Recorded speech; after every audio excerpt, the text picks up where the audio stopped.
Okay, hi, hello, and welcome to Auditioning for Henry IV Part 1.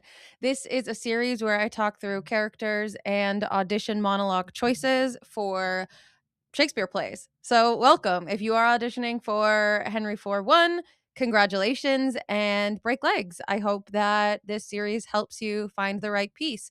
We are Walking Shadow Shakespeare Project, and we are doing an adaptation of Henry IV Part 1 this fall 2026. So this is why it's coming out now. A couple of things in here are going to be a little different for our version, but I will make sure to call those out as I go through. So if you are auditioning for regular Henry 4-1, you know the difference. So let's get started.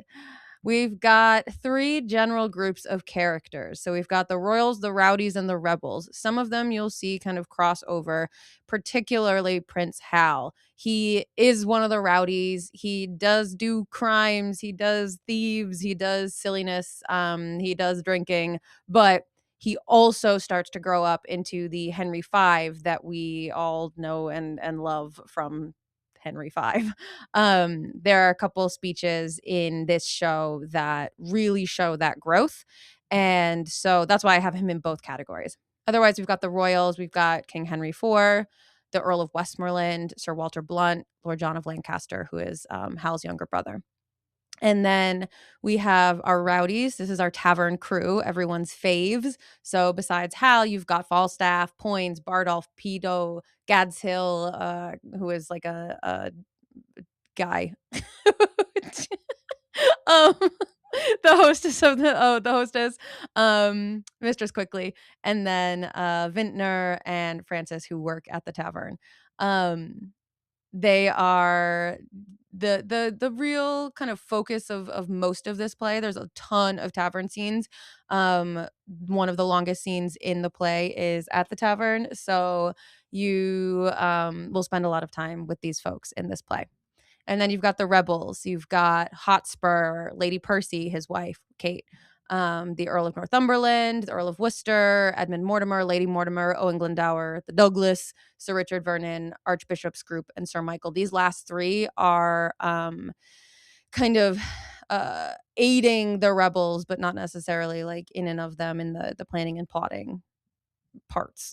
So there's a lot of normally when I do these series, I go by character emotions rather than character groups, but a lot of the characters in this play do a lot of overlap on their own. So I'm just going to kind of go with royals, rowdies, and rebels, and I will talk through them as we go.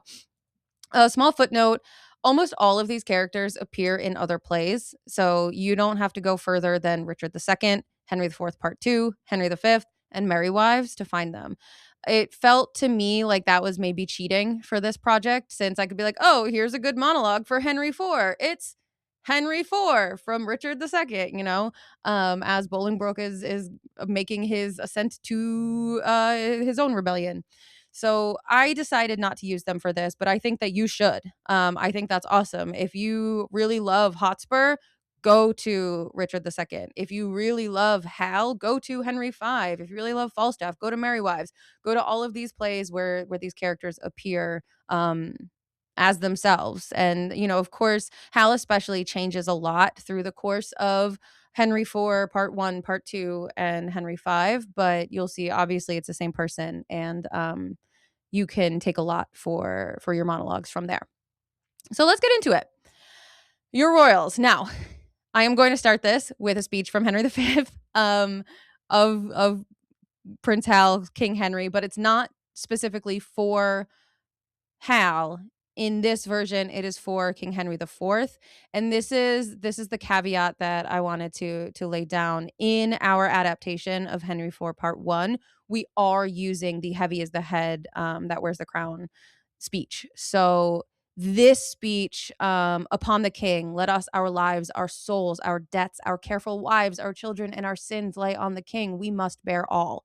This is Henry V from when he's been talking to the soldiers around the campfire disguised. And at this point, he is really feeling the weight of what it means to be a king. Now, this is Heavy Lies the Head is such a beautiful monologue. King Henry IV is so tired. He is so overwhelmed. And this shows that exhaustion and that burden that being a king carries. So that's just the one caveat because it's a little different for our adaptation versus if you're just going to do normal Henry IV Part One. Poor Henry IV doesn't get quite the nuanced, full three-dimensional characterization in the regular version, but that's all right. We love him anyway. If you want a real good Henry IV monologue for Henry IV Part One, I've got Claudius from Hamlet. Now, this speech is from Act One, Scene Two, and this is when he kind of lays into Hamlet a little bit about how it is unmanly grief to be still mourning for his father a whole however many months later. So, 'tis sweet and commendable in your nature, Hamlet, to give these mourning duties to your father, but you must know your father lost a father, that father lost his, and the survivor bound in filial obligation for some term to do obsequious sorrow. This is very reminiscent of the scene where Henry IV lays into Hal for being a mess up, I'll say, for going off into the tavern and doing drinking instead of doing politicking. And it's very much like when I was your age, didn't I was planning a rebellion and I was getting myself a whole kingdom. So what's your excuse? I think that you can read this Claudius monologue. Claudius is a lot more presentational in this because he is in court, but I think that you could really read it in a way that like lays into the Hamlet or the Henry Five that kind of shows the disappointment and disgust that King Henry IV has for his son. So I think this would be a really cool take here. And then we've got a couple like, ooh, I'm an angry king, I'm an angry politician guy kind of thing in these two speeches from King Lear and then As You Like It. I know an odd one for angry politician, but here we are. Bear with me. So King Lear, of course, we have hear me recreant on thine allegiance, hear me, since thou hast sought to make us break our vow, which we durst never yet, and with strained pride to come between our sentence and our power. Blah, blah, blah, blah, blah. This is very much King Henry IV yelling at Hotspur. He is, you will give me those prisoners or you will find out what happens. You don't want to mess around and find out. And then the Frederick one is very much reminiscent of King Henry IV when he's like trying to keep track of Hal or Hotspur. Could be either. Not see him since, sir, that cannot be. But were I not the better part made mercy, I should not seek an absent argument of my revenge, thou present. But look to it. Find out thy brother wheresoe'er he is. Seek him with candle. Bring him dead or living within this 12-month, or turn thou no more to seek a living in our territory. It really shows that power. There isn't much like this from directly from Henry IV, but it does show that strong commanding vibe. Especially when we get into the war sequences, Henry has a lot of this leadership vibe, and I think you could really show that power. This Alcibiades monologue from Timon of Athens, Act 3, Scene 5, is really good for your Westmoreland, maybe your Sir Walter Blunt, maybe even for a Hal or for John of Lancaster. This is a really good versatile monologue. It really captures the sadness and the severity of war. Hard fate. He might have died in war. My lords, if not for any parts in him, though his right arm might purchase his own time and be indebted to none, yet more to move you. Take my deserts to his and join 'em both. And for I know your reverend ages love security, I'll pawn my victories, all my honors to you upon his good returns. If by this crime he owes the law his life, why let the war receive it in valiant gore? For law is strict and war is nothing more. This plays a lot with the idea that this war is strict is kind of why I think about Henry V with this, with Hal, because he grapples a lot with do I, I'm doing crimes now, but when I become king, I know I'm not going to be able to do that. So how do I punish the people that I've been spending all my time with? And I think this monologue is just a really, to me, it's a really interesting observation and consideration. It's kind of playing sides of things that we don't normally see in these politician monologues. And then the last one for my royals I have is our boy Exeter from Henry VI Part 1. Exeter's got some bangers. I mean, you really like the whole Henry VI series has some incredible monologues. Like I said, all of your advisors are in Richard II or Henry IV II or Henry V. You've really got so many opportunities for these. But this one from Exeter is, well didst thou, Richard, to suppress thy voice, for had the passions of thy heart burst out, I fear we should have seen deciphered there more rancorous spite, more furious raging broils than can yet be imagined or supposed. And it goes on. This is a really good one for Westmoreland. And then also for Worcester or Northumberland. There's Worcester and Northumberland play that advisor role to Hotspur in the rebel camp. So if you're crossing over, like, hey, hey, hey, Hotspur, it was good that you like kind of shut up before you really made King Henry mad. But so yeah, this is a good one for a couple different camps. And it's just a really like short and sweet little banger of a, hey, I can hold my verse. I can show presence, I can show care, but command. Now, when you're looking at these royal characters, if you are going for someone like Prince Hal or King Henry IV, I would recommend showing proficiency with a little bit of a longer monologue, depending on how long you have for your audition slot. These guys talk. They go on and on and on. So you want to show that you are proficient in memorizing a longer form monologue. If you're going for like a Westmoreland or a Blunt, they are more warrior minded, so they have a little bit choppier speeches. You should take something maybe shorter and a little snappier, but it is something to keep in mind for Hotspur and Falstaff. Additionally, they go on. Those guys do not shut up. So if you want to show that you can memorize large chunks of text, that might be a good idea. All right, going to our rowdies. I love these weirdos. The first one is specifically for Prince Hal, and this is Vincentio from Measure for Measure, Act 1, Scene 3. So, Vincentio is going to disguise himself as a priest and spy on his second in command, the guy that he's put in charge. Because he doesn't really trust him, with a good reason. But he has this monologue. I do fear too dreadful, sith 'twas my fault to give the people scope. 'Twould be my tyranny to strike and gall them for what I bid them do.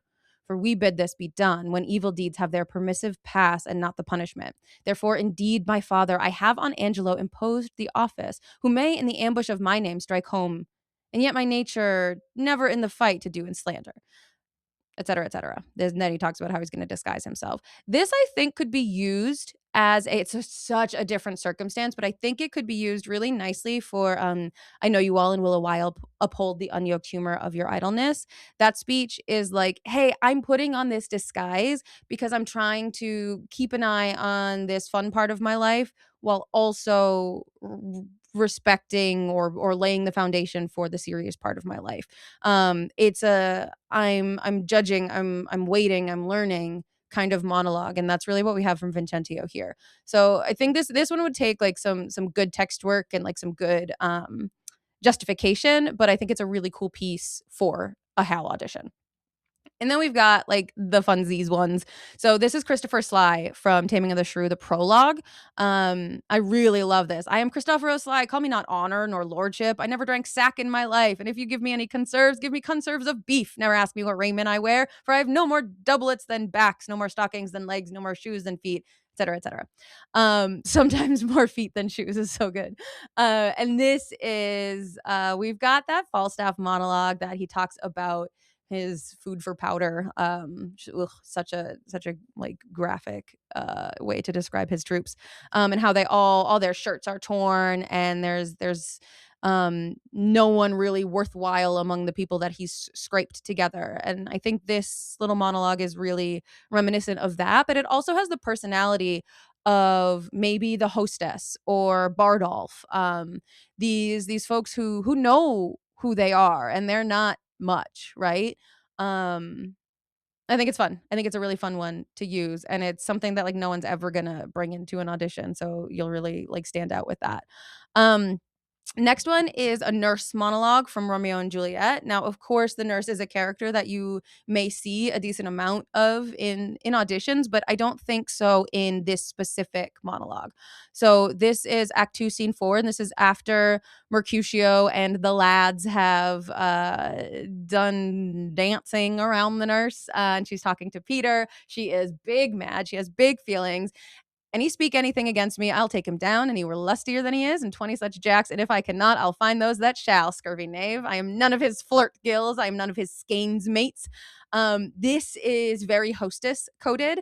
I love it. And it's also a little Poins coded because you have Poins is in a weird place in this show. He is a nobleman, right? But he is falling into the antics of Hal in the tavern. He's not royal, but he's not poor. He's just kind of in that middle place and content to be a hooligan. Um, and he gets very defensive. He's like pretty quick to want to fight Falstaff, for being called a coward, right? So I think this could be a fun piece for the hostess or points. Um, and then we have one of my favorite speeches in all of Shakespeare, and I know I've used it in this series before, but I'm probably gonna use it always because it's so good. It's Philip the Bastard from King John, Act 2, Scene 1, "Mad world, mad kings, mad composition. John, to stop Arthur's life, Arthur's title in the whole, hath willingly departed with a part, and France, whose armor conscience, blah, blah, blah, blah, blah." He gets into this speech talking about commodity, the bias of the world who of itself is pieced well, made to run upon even ground, to this advantage, this vile drawing bias, this sway of motion, this commodity makes it take head from all indifferency, from all direction, purpose, course, intent, and this same bias, this commodity. He goes on and on. This is Falstaff does this a million times. He does it about pitch. He does it about the number of things that he does it are escaping me, but he talks about pitch, he talks about he has this repetitive motion in several of his speeches. The one that ends, "Thus ends my catechism," he does this repetition a lot too. But there's so much in here that's perfect for Falstaff. It is in verse where Falstaff speaks in prose, but that's okay. I don't think that's going to make a huge difference. You could also use this for Hotspur if you take a different tone with it. So if this really becomes Mad World, Mad Kings, Mad Big Angry Mess, you've got a Hotspur speech, right? He's railing on the establishment. He's railing on the way that things run that don't work for him. So I think this is just a great piece, period. It's a great monologue. Put it in your arsenal because it's really good and it's really versatile. So those are our rowdies.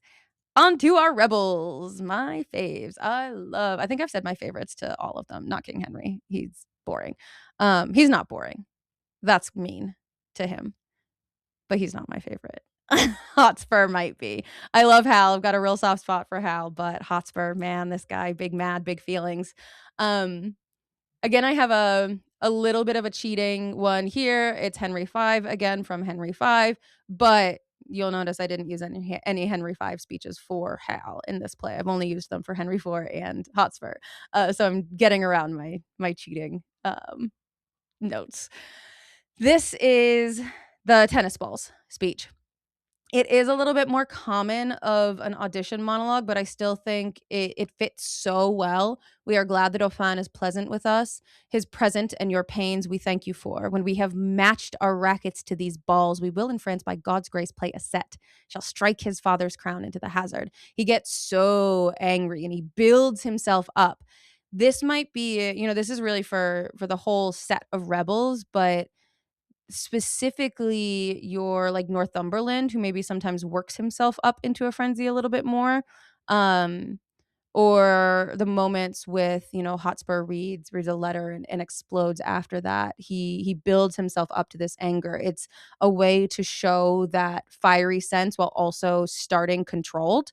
Um, and Hotspur himself doesn't necessarily worry about how he's presenting.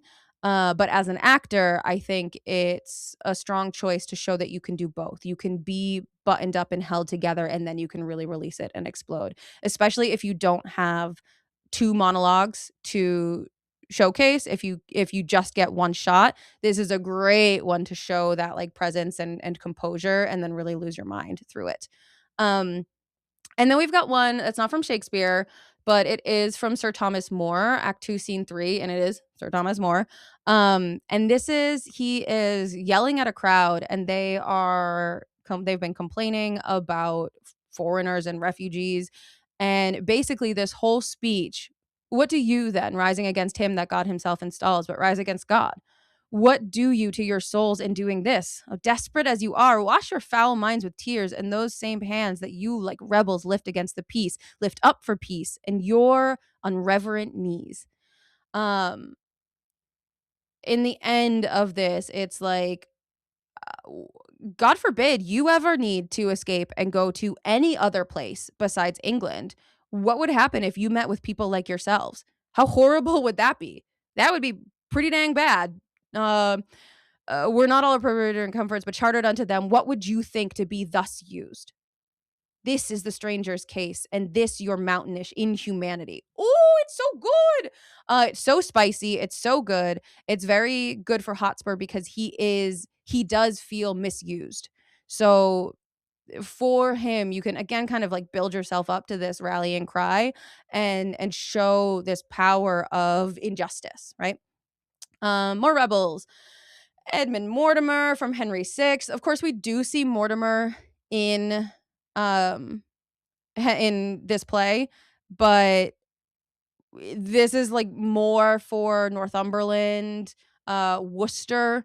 We've got big Worcester vibes here. There's a lot of like, your father and his father and King Richard, and we made this promise and we did this. And, Worcester has that whole speech about the promise we made and that you broke.